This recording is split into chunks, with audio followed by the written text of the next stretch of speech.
ನಿಮ್ಮ ಮನಸ್ಸಿನಿಂದ ಕಿತ್ತಾಕ್ಬೇಕು.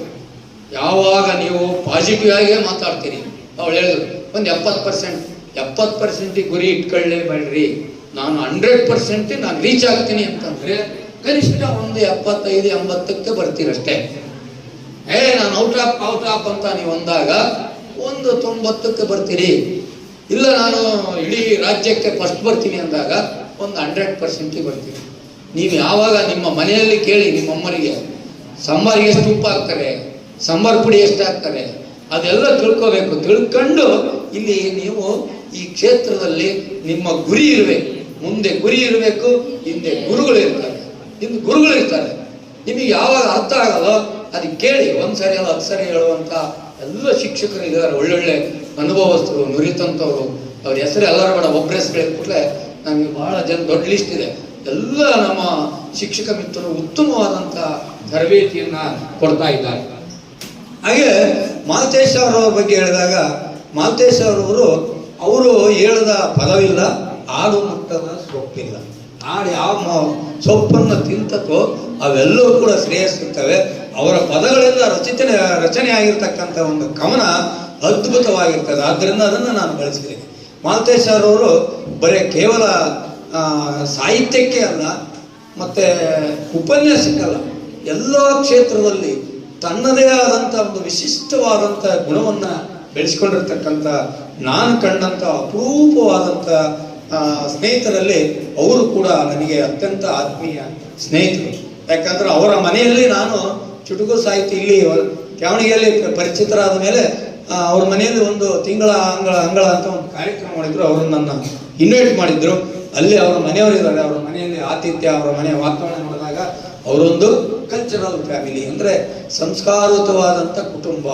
ಆ ಸಂಸ್ಕಾರಯುತವಾದ ಕುಟುಂಬದ ಹಿನ್ನೆಲೆಯನ್ನು ಬಂದಿರೋದ್ರಿಂದ ಪ್ರತಿಯೊಬ್ಬ ಮಗುವಿಗೂ ಕೂಡ ತನ್ನ ಮಗುವಿನಂತೆ ವಿಚಾರಣೆ ಮಾಡಿ ಅವರ ಸಬ್ಜೆಕ್ಟ್ನಲ್ಲಿ ಯಾರು ಮಕ್ಕಳು ಹಿಂದುಳಿದ್ದಾರೆ ಅವರೆಲ್ಲರಿಗೂ ತನ್ನದೇ ಆದಂಥ ಕೊಡುಗೆಯನ್ನು ಕೊಟ್ಟಂಥ ವಿಶೇಷವಾದಂಥ ಒಬ್ಬ ವ್ಯಕ್ತಿ ಅಂದರೆ ಮಾಲ್ತೇಶ್ ಅವರನ್ನು ನಾನು ಪದೇ ಅಭಿನಂದಿಸ್ತೀನಿ. ಮತ್ತು ಅವರಲ್ಲಿ ಅಪಾರವಾದಂಥ ಗೌರವವನ್ನು ಹೊಂದಿದ್ದೀನಿ. ಇವತ್ತು ನಮ್ಮ ಟ್ರಸ್ಟಿಂದ ಕೂಡ ಅವರನ್ನು ಅಭಿನಂದಿಸಿರುವುದು ನಮ್ಮೆಲ್ಲರ ಭಾಗ್ಯ ಅಂತ ನಾನು ಅಂದ್ಕೊಂಡಿದ್ದೀನಿ.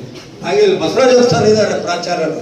ಅವರು ನೇರ, ದಿಟ್ಟ, ನಿರಂತರ. ನೋಡಿದ್ರಲ್ಲ, ಸುವರ್ಣ ಚಾನಲ್ ಹೇಳುತ್ತಲ್ಲ, ನೇರ, ನಿಟ್ಟ, ನಿರಂತರ. ಅವ್ರು ಏನು ಹೇಳ್ಬೇಕಂದ್ರೆ ಎದ್ದು ಹೇಳೇ ಬಿಡ್ತಾರೆ. ಬಹಳ ಆತ್ಮೀಯರು. ಅವರ ಸಹೋದರರು ನಾವು ಒಂದೇ ಕಡೆ ಹೊಸನಗರ ತಾಲೂಕಿನಲ್ಲಿ ಕೆಲಸ ಮಾಡಿದ್ವಿ. ಬಹಳ ಚಾಕಚಕ್ಯತೆ ಇದೆ. ಅವರು ಮುಂದಿನ ವರ್ಷ ನಿವೃತ್ತಿ ಆಗ್ತಾರೆ ಅಂತಂದೇಳಿ ನನಗೆ ಬಹಳ ಬೇಜಾರಾಗ್ತಾ ಇದೆ. ಯಾಕಂದ್ರೆ ಈ ಸರ್ಕಾರದಲ್ಲಿ ವಯೋ ನಿವೃತ್ತಿ ಅಂತಕ್ಕಂಥದ್ದು ಎಲ್ಲರಿಗೂ ಕಟ್ಟಿಟ್ಟ ಬುತ್ತಿ. ನನಗೂ ಕೂಡ 3 ವರ್ಷ ಆಯ್ತು. ನಾವು ಈಗ 63 ವರ್ಷದಲ್ಲಿ ಕಾಲಿಟ್ಟಿದ್ದೀವಿ. ಅಲ್ಲಿ ಈಗಲೂ ಕೂಡ ನನ್ನನ್ನು ನೀವು ರಿಟೈರ್ಡ್ ಆಗಬಾರ್ದಿತ್ತು ಅಂದರೆ ಸರ್ಕಾರ ಕೇಳ್ರಪ್ಪ ನನಗೇನು ಹೇಳ್ತೀರಿ ಅಂತ. ಹಾಗಾಗಿ ಅವರ ಈ ಅವಧಿಯಲ್ಲಿ ಇನ್ನೂ ಸ್ವಲ್ಪ ಕೆಲಸ ಕಾರ್ಯಗಳು ನಮ್ಮ ಕಡೆಯಿಂದ ಮತ್ತೆ ಮಕ್ಕಳಿಗೆ ಏನಾದರೂ ಆಗದಿದ್ರೆ ನಾವು ಕೂಡ ಅವರಿಗೆ ಕೈ ಜೋಡಿಸ್ತೀವಿ ಅಂತಕ್ಕಂಥ ಮಾತನ್ನ ಹೇಳ್ತಾ ಇದ್ದೀವಿ. ಮತ್ತೊಮ್ಮೆ ಮಕ್ಕಳೇ, ನಾನು ನಿಮ್ಮೆಲ್ಲರಿಗೂ ಹೇಳೋದು, ಈ ವರ್ಷ ದ್ವಿತೀಯ PUC ಮಕ್ಕಳಲ್ಲಿ ನನ್ನ ಕಳಕಳಿ ಮನವಿ ಇದೆ. ನೀವು ಈ ಗ್ರಾಮಕ್ಕೆ, ಈ ಕಾಲೇಜಿಗೆ, ಈ ತಾಲೂಕಿಗೆ, ಈ ಜಿಲ್ಲೆಗೆ, ರಾಜ್ಯ ಮಟ್ಟಕ್ಕೆ ಬೇಡ, ಈ ಜಿಲ್ಲೆಗೆ ಯಾರು ಹೆಸರು ತರ್ತೀರಿ ಅವರಿಗೆ ನಾನು ನಗದು ಬಹುಮಾನದ ಜೊತೆಗೆ ಮೆರವಣಿಗೆನೂ ಕೂಡ ನಾನು ಮಾಡ್ತೀನಿ ಅಂತಕ್ಕಂಥ ಮಾತನ್ನ ಒತ್ತಿ ಹೇಳ್ತಾ ಇದ್ದೀನಿ. ಇದು ಯಾಕಂತಂದ್ರೆ ಅವರು ಲಕ್ಷ್ಮಿ ಹೇಳಿದ್ರು, ಏನು ಒಂದು ಮಾತು ಹೇಳಿದ್ರು, ಯಾರೂ ಕೂಡ ಪ್ರಚಾರ ಮಾಡಬೇಕಾದ ಅಗತ್ಯ ಇಲ್ಲ, ತನ್ನಷ್ಟಕ್ಕೆ ತಾನೇ ಇಲ್ಲಿಗೆ ಬಂದು ಸೇರ್ಬೇಕು, ಆ ರೀತಿ ಪ್ರೇರಣೆ ಆಗ್ಬೇಕು. ನೀವೆಲ್ಲ ಲಕ್ಷ್ಮಿ ಅಂತವ್ರು ಒಂದು 10 ಜನ ನೀವು ಈ ಕಾಲೇಜಿನಲ್ಲಿ ಹೊರ ಬಂದ್ರಿ ಅಂದ್ರೆ ಅಲ್ಲಿ 10ಕ್ಕೆ 10 100 ಜನ ಅಡ್ಮಿಷನ್ ಆಗ್ತಾವೆ ಇಲ್ಲಿ. ಯಾಕಂದ್ರೆ ಲಕ್ಷ್ಮಿ ಅಂತ ಒಬ್ಬ ದಿಟ್ಟತೆಯ ಹುಡುಗಿ ಇವತ್ತು ಇಷ್ಟು ಅರ್ಥಗರ್ಭಿತವಾಗಿ ಮಾತಾಡಿದಾಳೆ ಅಂದ್ರೆ ನೀವೆಲ್ಲ ಮಾತಾಡ್ಬೇಕು. ಕೇವಲ ಅಲ್ಲಿ ಕೂತ್ಕೊಂಡು ಗುಸು ಮಾತಾಡೋದಲ್ಲ, ಇಲ್ಲಿ ಭಾಷಣ ಮಾಡ್ತಾಳೆ. ಅವ್ರು ಯಾರೋ ದೀಪಿಕಾ ಅಂತ ಮಾತಾಡಿದ್ರು, ಅವರೆಲ್ಲ ಮಾತಾಡಿದ್ರೆ ನನಗೆ ಖುಷಿ ಆಯ್ತು. ಎಲ್ಲರೂ ಕೂಡ ಎದ್ದು ಬರಬೇಕು.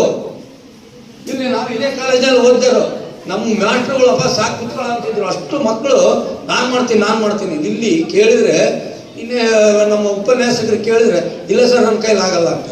ಯಾವತ್ತು ನೀವು ಮುಂದುವರ್ತಿರೋ, ನಿಮ್ಮನ್ನು ನೀವೇ ಸೃಷ್ಟಿ ಮಾಡ್ಕೋಬೇಕು. ವೇದಿಕೆ ಇರುತ್ತದೆ, ನಿಮಗೆ ನೀವೇ ಬೆಳಿಬೇಕು, ನಿಮಗೆ ನೀವೇ ಗೌರವ ತಂದ್ಕೋಬೇಕು. ಯಾರು ನಿಮಗೆ ಗೌರವ ಕೊಡಲ್ಲ, ಯಾರು ಮುಂದೆ ಬರೋಲ್ಲ. ನಿಮ್ಮ ಪ್ರತಿಭೆಗಳು ನಿಮ್ಮಲ್ಲಿದೆ, ಹೊರತರುವಂತ ಒಂದು ಕೆಲಸವನ್ನ ನೀವು ಮಾಡಬೇಕು ಅಂತ ಈ ಸಂದರ್ಭದಲ್ಲಿ ಇವತ್ತು ಹೇಳ್ತೀನಿ. ಇನ್ನು ನಮ್ಮ ಸಾಹಿತ್ಯಕ್ಕೆ ಒಲವು ಬಂದರೆ, ಕಳೆದ ಬಾರಿ ನಾವು ಮಕ್ಕಳ ಸಾಹಿತ್ಯ ಸಂಭ್ರಮ ಅಂದರೆ ಮಕ್ಕಳ ಸಾಹಿತ್ಯ ಸಮ್ಮೇಳನ ಮಾಡಿದ್ವಿ. ಈ ಬಾರಿಯೂ ಕೂಡ ನಮ್ಮ ಬಸವರಾಜಪುರ ನೇತೃತ್ವದಲ್ಲಿ ನವೆಂಬರ್ನಲ್ಲಿ ಮಾಡ್ತೀವಿ, ನವೆಂಬರ್ ತಿಂಗಳಲ್ಲಿ. ಅಷ್ಟರೊಳಗೆ ಯಾರಾದರೂ ನೀವು ಕವನಗಳನ್ನು ಬರೆದಿದ್ರೆ ನಮ್ಮ ಸಂತೋಷ್ ಸರ್ ಇದಾರಲ್ಲ ಅವ್ರ ಕಡೆಗೆ ನೀವು ಅದನ್ನು ಕೊಡಿ. ನಾವು ಮುಂದಿನ ಸಮ್ಮೇಳನದ ಅಷ್ಟೊತ್ತಿಗೆ, ಕಾರ್ಯಕ್ರಮದ ಅಷ್ಟೊತ್ತಿಗೆ ಆ ಪುಸ್ತಕವನ್ನು ಹೊರತರುವಂಥ ಕೆಲಸವನ್ನು ಮಾಡಬೇಕು ಅಂತಂದೇಳಿ ಅನಿಸಿದೆ. ನೀವು ಒಳ್ಳೆಯ ರೀತಿಯ ಕವನಗಳನ್ನು ಅವ್ರ ಕಡೆಗೆ ಕೊಟ್ಟರೆ ಅವರು ಕರೆಕ್ಷನ್ ಮಾಡಿಬಿಟ್ಟು ನಮ್ಮ ಕಡೆಗೆ ಕೊಡ್ತಾರೆ. ಯಾರು ಬರಿಬೋದು, ಉಪನ್ಯಾಸಕರು ಬರಿಬೋದು, ಎಲ್ಲ ಇಲ್ಲಿ ವಿದ್ಯಾರ್ಥಿಗಳು. ನೀವು ಒಂದು 300 ಜನ ಇದ್ದೀರಿ, 300 ಕವನಗಳನ್ನು ಬರೆದ್ರೆ ಒಂದು ದೊಡ್ಡ ಪುಸ್ತಕನೇ ಆಗುತ್ತೆ. ಬರೀರಿ, ಸಾಹಿತ್ಯದ ಬಗ್ಗೆ ಒಲವು ಕೊಡಿ. ಒಂದು ತಾಯಿ, ತಂದೆ, ಪರಿಸರ ಯಾವ್ದ್ರ ಮೇಲೆ ಬರೆದ್ರು ಒಂದು ಕವನ ಆಗುತ್ತದೆ. ಇನ್ನು ನಮ್ಮ ಸ್ವಾವಲಂಬಿಯಾಗಿ ಬದುಕಲು ಏನೇನು ಬೇಕು ಅಂತಂದ್ರೆ, 60 ವರ್ಷದ 80 ವರ್ಷದ ಒಬ್ಬ ಮುದುಕ ಇವತ್ತು ಆಟೋ ಓಡಿಸ್ತಾ ಇದ್ದಾನೆ. ಇದು ಕತೆ ಕೇಳ್ರಿ ಮಕ್ಕಳೇ. ಯಾಕೆ ಅಂತಂದ್ರೆ, ತನ್ನ 78 ವರ್ಷದ ಹೆಂಡತಿಯನ್ನ ಸಾಕಲಿಕ್ಕೋಸ್ಕರವಾಗಿ, ಔಷಧಿಗಾಗಿ ಆಟೋ ಓಡಿಸಿ ಬಂದಂತ ದುಡಿಮೆಯಿಂದ ತನ್ನ ಹೆಂಡತಿಯನ್ನ ತಾನು ಸಾಕುವಂತ ಸಾಮರ್ಥ್ಯವನ್ನ 80ನೇ ವರ್ಷದಲ್ಲೂ ಕೂಡ ಅವನ ಛಲ ಬಿಡದೆ ಇದ್ದಾನೆ ಅಂದ್ರೆ ನಿಮಗಿನ್ನೆಷ್ಟು ಇರ್ಬೋದು. ಮತ್ತೊಂದು ಹೇಳ್ತಾ ಇದ್ರಿ, ಶ್ರೀಕಾಂತ್ ಚಿಚ್ಕರ್ ಅಂತ